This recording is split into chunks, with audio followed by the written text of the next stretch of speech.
Happy anniversary to you.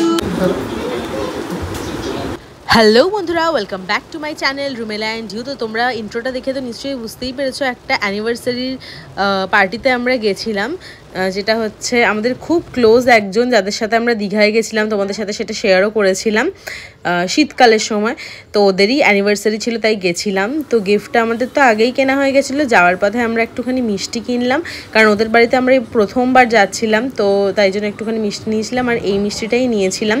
এটা আমার দেখে যতগুলো মিষ্টি ছিল তার মধ্যে থেকে এটা দেখে বেশি ভালো লাগলো। জানি না ওরা এই মিষ্টিটা পছন্দ করে কিনা, বাট এটা আমার মনে হলো যে এটা নিলে হয়তো ভালো হবে, সেই জন্য ইন্দাতে সম্রাট সুইটস আছে, সেখান থেকেই নিয়েছিলাম। আর ম্যামের পাপা কিন্তু গাড়িতেই ওয়েট করছিল, কারণ গাড়িটা সাইড করে রাখা হয়েছিল, তেমন একটা স্পেস ছিল না গাড়ি রাখার, তো গাড়িটা ছেড়েও যেতে পারেনি। আর এইদিকে দেখো ওদের বাড়ি কিন্তু মেদিনীপুরে, আমরা কিন্তু মেদিনীপুরে পৌঁছে গেছিলাম। আর আসার পথে দেখলাম দাদা কিন্তু কিছু মানে পার্সেল নিচ্ছিল ওখান থেকে। আর দেখো এখানে দেখতে পাচ্ছ শর্মা স্টিল ফার্নিচার, এটা কিন্তু ওদেরই জেঠু কাকুদের আর কি। তো ওদের লোকেশনে পৌঁছাতে আমাদের খুব একটা একদমই প্রবলেম হয়নি, কারণ এই শর্মা স্টিল ফার্নিচারটা মোটামুটি খড়গপুর মেদিনীপুরের সবাই জানে।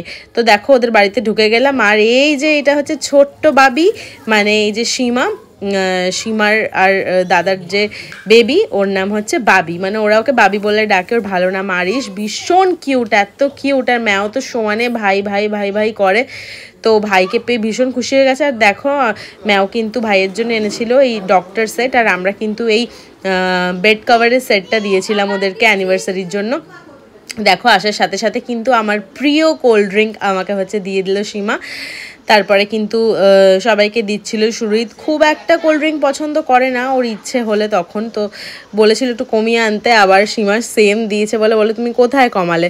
তো তারপরে দেখো আমাদেরকে ওরা স্ন্যাক্স দিয়েছিল, যেটা মিও আমরের, আমার ভীষণ ফেভারেট এই দুটো জিনিসই। আর মিও আমরের প্রত্যেকটা জিনিসই আমার মোটামুটি ভালো লাগে।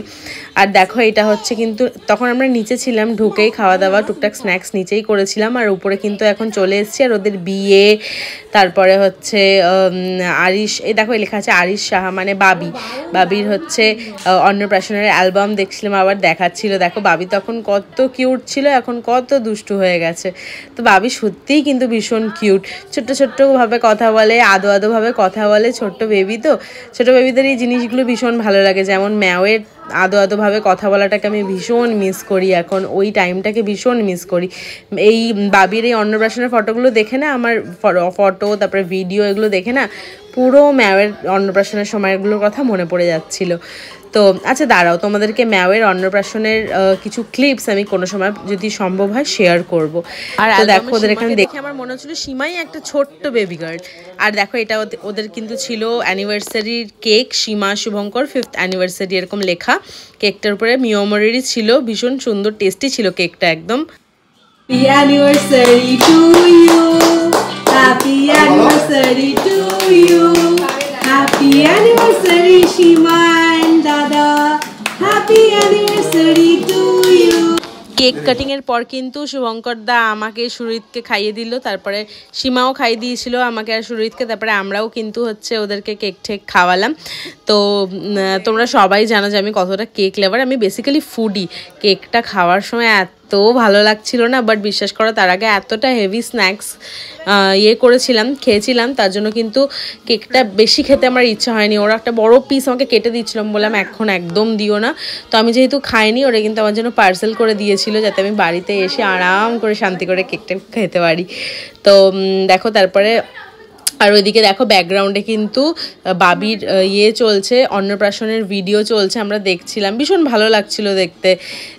মানে সীমা সেটাই গল্প করছিল আমাদের সাথে, বাবি তখন কত ছোট ছিল, কি দুষ্টুমি করতো না করতো, তো এইসব। তো তারপরে ভিডিও দেখতে দেখতে কেক কাটিংয়ের পরে কিন্তু আমাদেরকে ওরা ডিনারও দিয়ে দিয়েছিল। ডিনারে ছিল বিশাল বড় বড় নান, আর তার সাথে হচ্ছে কচি পাঠার হালকা পাতলা ঝোল, আলু দিয়ে ধামসা আলু দিয়ে, দারুণ কিন্তু টেস্টি হয়েছিল খেতে। আর তার সাথে কিন্তু ছিল পনিরেরও একটা গ্রেভি আইটেম। তো আমরা কিন্তু বাবির এই ভিডিওগুলো দেখতে দেখতে আমরা খাওয়া দাওয়া করছিলাম। খাওয়া দাওয়ার পরে একটু ওদের ছাদে গেছিলাম, সেই ভিডিওটা তোমাদের সাথে শেয়ার করা হয়নি। তো তারপরে দেখো আমরা কিন্তু বেরিয়ে গেলাম। আমরা যখন ওদের বাড়ির থেকে বেরোই তখন প্রায় 12টা, সাড়ে 11টা 12টা মতন বাজে। তো কেমন লাগলো আমার এই ভিডিওটা অবশ্যই আমাকে কমেন্টে জানিও। চলো টাটা।